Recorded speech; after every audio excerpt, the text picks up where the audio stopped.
antibiotics are powerful life-saving drugs, but antibiotic resistance is one of the world's most pressing public health problems, and it's estimated that drug-resistant bacteria cause more than 2 million illnesses each year in the U.S.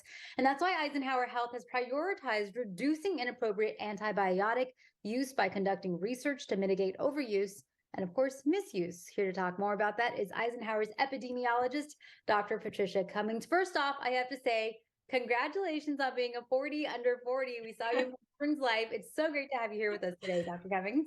Thank you. Thank you for having me, Angela.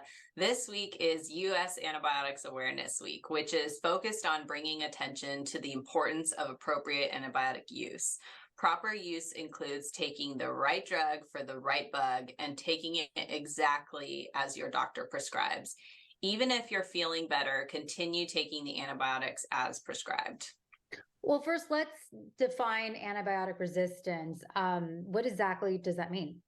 Sure. Antibiotic resistance is the ability of the bacteria to change in a way that reduces the effectiveness of drugs.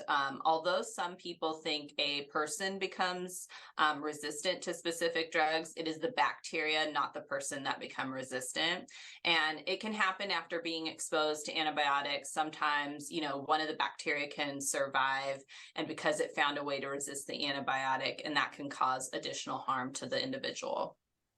Okay, this is important to know, especially now. We are seeing our ERs fill up, our urgent cares fill up. We're seeing the flu, COVID, RSV, hand, foot, mouth disease. It's a lot this season. Yes. So antibiotics are only needed for treating certain infections caused by bacteria. And a lot of what you're seeing right now are viruses. So flu, colds, bronchitis, those things are antibiotics are not indicated for those.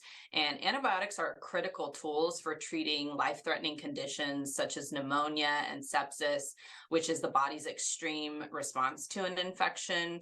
And according to a recent CDC study, approximately 46% of patients who visited an urgent care center for a respiratory illness that did not require an antibiotic were inappropriately prescribed one.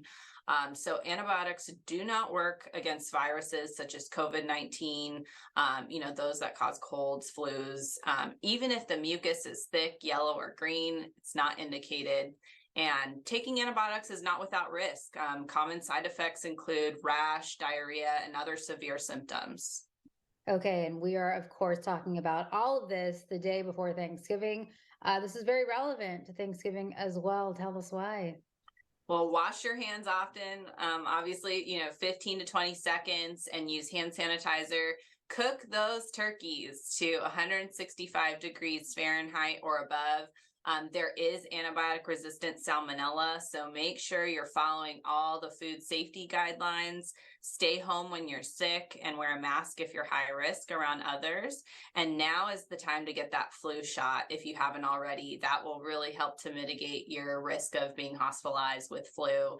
And most importantly, avoid pressuring your doctor into giving you antibiotics when you have a cold or flu. Just stay home.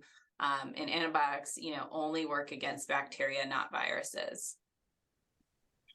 Yeah, you've got to trust your doctor. And also, you don't want to build up that resistance, or the drugs anyway. Right. Well, thank you so much, Dr. Cummings, for talking with us and telling all of us this insight, of course, before Thanksgiving, of course, during these record numbers we're seeing with our ERs and our urgent care. Thank you again for coming on. Thank you, Angela. Happy Thanksgiving. Happy Thanksgiving to you.